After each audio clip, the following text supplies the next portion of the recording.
சங்கீதம் 51ஆம் அதிகாரத்துல முதல் வசனம், தேவனே உமது கிருபையின்படி எனக்கு இரங்கும், உமது மிகுந்த இரக்கங்களின்படி என் மீறுதல்கள் என்னை சுத்திகரியும். நமக்கு கர்த்தருடைய கிருபை நிறைய வேணும். ஏன்னா நாம நிற்பதும் நிலைமாம இருப்பதும் தேவனுடைய சுத்த கிருபை. ஒவ்வொரு நாளும் கூட நம்ம எப்படி நடந்து வரோம், எப்படி போறோம் நமக்கு தெரியாது. ஆனா கர்த்தர் நம் பக்கத்துல இருக்கிறார். அவர் இருக்கிறதுனாலதான் நம்ம ஒவ்வொரு நாளும் கூட கடந்து போய்கிட்டே இருக்கோம்.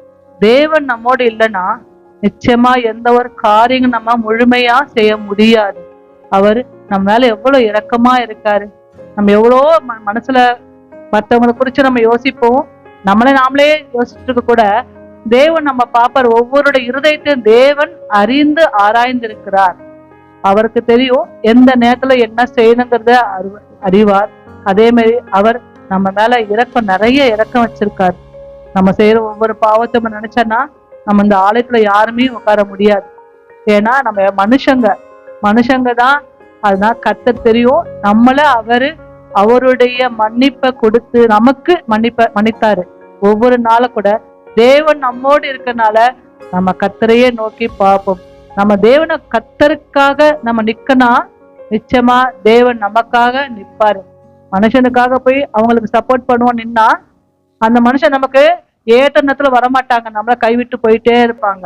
அதனால தாவீது ஒவ்வொரு நாளும் கூட கர்த்தரையே முன்ன வச்சாங்க. அதனால தேவன் அவங்க மேல இரக்கம் கிருபையா இருந்தாரு.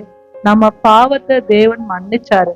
நம்ம பாவத்தை தேவன்கிட்ட அறிக்கையிடும் போது, ஆண்டவரே என்கிட்ட என்ன பாவம் இருக்குப்பா, என்னை விட்டு நீங்க சொன்னா நிச்சயமா கர்த்தர் நம்மளுக்கு எல்லா பாவத்தையும் நீக்குவார்.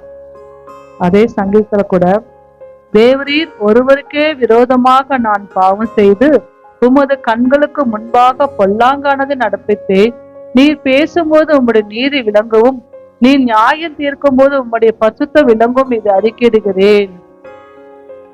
ஒருவருக்கே விரோதமா நம்ம பாவம் செய்தா தேவனுக்கு தெரியாது. இவங்களுக்கு எதிராக நம்ம ஏதாவது சூழ்ச்சி ஆகட்டும் தந்திரமாக ஏதாவது செய்யறோம். ஆனா நம்ம நினைக்கிறோம் இவங்களுக்கு எதுவுமே தெரியாது. ஏன்னா இவங்களுக்கு தான் யாரும் கிடையாது இல்லையா, எந்த ஒரு மனுஷனும் இல்ல, கர்த்தரும் இல்ல. ஆனா தேவன் என்ன சொல்றாரு, நான் பார்ப்பாரு. அவர் எல்லாவற்றையும் அறிந்துடுவார். பொல்லாங்கானது நம்ம கண்களுக்கு முன்பாகவே நிறுத்துவார். நான் கர்த்தர் நம்மளை முழுமையா அறிந்திருக்கிறார்.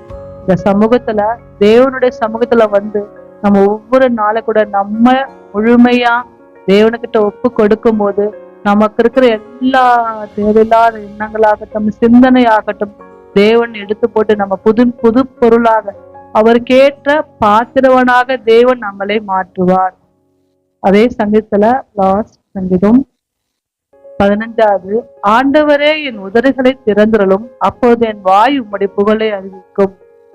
நம்ம தேவனுடைய சமூகத்துல நம்ம உதடுகளை திறக்கணும். எதுக்காக? தேவனை போற்றி துதிக்கணும், கர்த்தரை பாடணும், கர்த்தரை ஜெபிக்கணும். அதே நேரத்துல தேவன் நமக்கு செய்த சாட்சிகளை சொல்லும் போது தேவன் நாமும் மகிமைப்படும். இங்க அமைதியா இருந்துகிட்டு யாரு என்னென்ன பண்றாங்க நம்ம வேடிக்கை பார்த்தா கர்த்தர் நாமும் மகிமைப்படாது. நம்ம எங்க என்ன நோக்கம்? கர்த்தரை பாடணும். நம்ம தேவன் நம்ம நடத்தின பாதைகள் கரடு மேடுகள். ஒவ்வொரு நாளும் அந்த பாதைகளை நம்ம கடந்து வர்றது பெரிய கிருபை.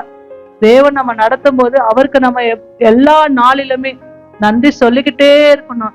நன்றி சொல்லாமல் இருக்கவே முடியாது. ஏன்னா கர்த்தர் செய்த நன்மைகள் நமக்கு ஏராளம். தாவீது வாழ்க்கையில செய்த கர்த்தர் நம்மளுடைய வாழ்க்கையோட நிறைய நன்மைகள் செய்வார். நமக்கு அவருக்கேற்ற பாத்திரவனாக நம்மை அவர்கிட்ட ஒப்பு கொடுத்து நம்ம முழுமையா கொடுக்கும் போது கர்த்தர் நம்மோடு இருந்து நம்மளை வழி நடத்துவாராகும். சங்கீத கூட தேவன் ஆசீர்வதிப்பார்.